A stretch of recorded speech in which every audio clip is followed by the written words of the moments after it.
Bienvenidos a un nuevo episodio del podcast Genteo y Puebleo, un espacio para charlar y compartir opiniones críticas en grupo. Hoy ofrecemos un diálogo claro y preciso sobre el panorama socioeconómico actual del país, en formato pregunta-respuesta, dirigido especialmente a estudiantes universitarios interesados en comprender el contexto actual del país.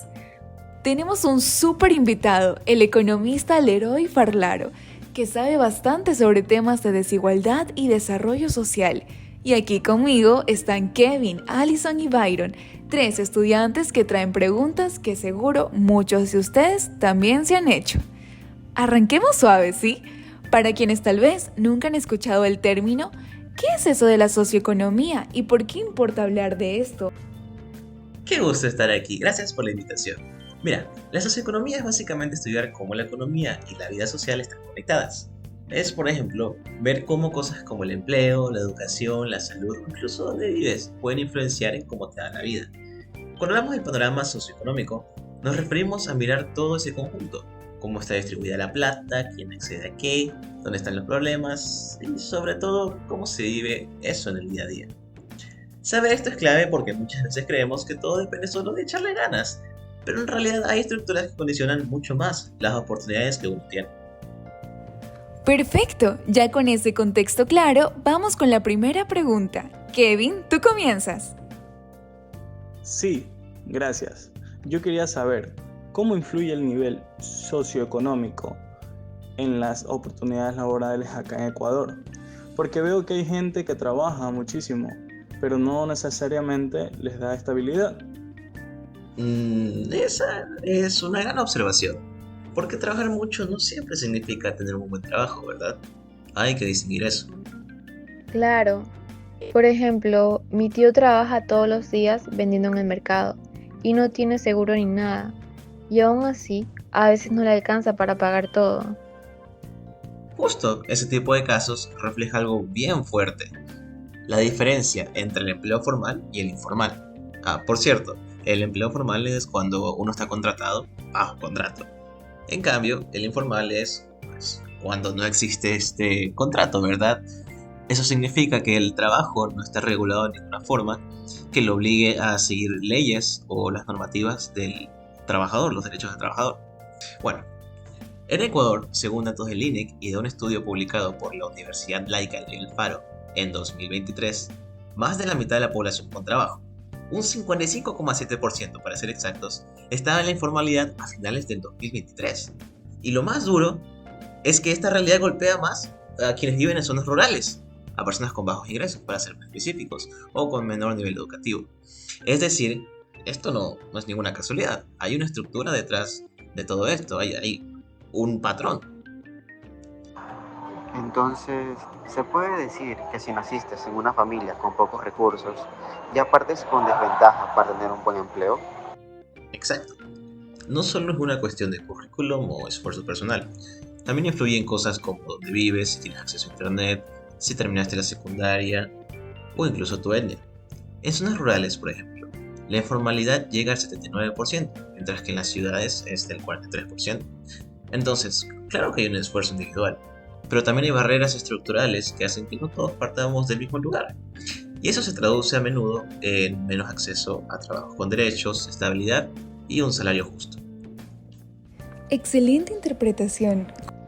Y hablando de eso, yo me he fijado que la educación también marca mucho la diferencia. ¿Qué tan cierto es que sin educación no se puede salir adelante? Sí, y no solo es ir a clases, o sea, ¿qué pasa si vas a una escuela donde no hay buen internet o los profes faltan? Muy buena pregunta. La educación no solo es clave para conseguir trabajo, también es una vía para salir de la pobreza. De hecho, este cambio de clases sociales se lo conoce como movilidad social. Pero esta vía no es igual de pavimentada para todos. Hay un estudio citado por Andrés Mineros en el portal Primicias, alrededor de septiembre de 2023, que utiliza datos de la ENEMDU. Ahí se ve que los jóvenes tienen en promedio más años de estudio que sus papás, pero este avance se frena bastante cuando hablamos de los más pobres. Solo el 13,8% del décil más pobre llega a la universidad, mientras que el décil más rico lo logra en un 67,4%. O sea, aunque uno quisiera estudiar, si no tiene las condiciones, simplemente no se puede. Ding, ding, ding, diste en lo correcto, exacto. Y eso pasa porque también la calidad educativa no es igual en todo el país. Hay zonas donde el acceso a internet es bajísimo. En lo rural, solo el 57% de hogares tiene conexión, mientras que en lo urbano es del 77%. Imagínate estudiar en pandemia sin internet. Ya desde ahí hay una desventaja enorme. Entonces, sí, la educación podría ser una escalera, pero para muchos esa escalera está rota o incompleta. Wow, interesante consideración estructural. Ahora, algo que también quería traer es el tema de los servicios básicos. Adelante, por favor. Uno escucha pobreza y piensa solo en plata, pero ¿qué pasa con la casa donde vives o si no tienes agua potable? Exacto. Yo conozco familias que viven en zonas donde el agua solo llega a ratos o que usan leña para cocinar. ¿Eso también entra dentro del análisis socioeconómico? Sí, totalmente. Ahí hablamos de pobreza multidimensional. No se trata solamente del ingreso mensual, sino de todas esas condiciones que impactan tu calidad de vida. Un estudio de la UTPL, publicado en la revista web Estudios de la Gestión, en enero de 2024, mostró que tras la pandemia aumentó este tipo de pobreza. Más gente con problemas de empleo, pero también más carencias en servicios como agua, salud, vivienda y energía. Para ver los datos específicos, sabemos que el índice de pobreza entre 2019 y 2020 aumentó en 2.3 puntos porcentuales. Y otro artículo en la revista científica Pentaciencias en 2024 analizó la diferencia entre lo urbano y lo rural. En zonas rurales, las casas son más precarias y muchas no tienen acceso a agua segura ni saneamiento. Usan leña y no hay recolección de basura. Todo eso influye directamente en la salud y el bienestar. ¿Y eso también afecta en cómo puedes desarrollarte? No, porque si estás más expuesto a enfermedades, si no tienes luz para estudiar.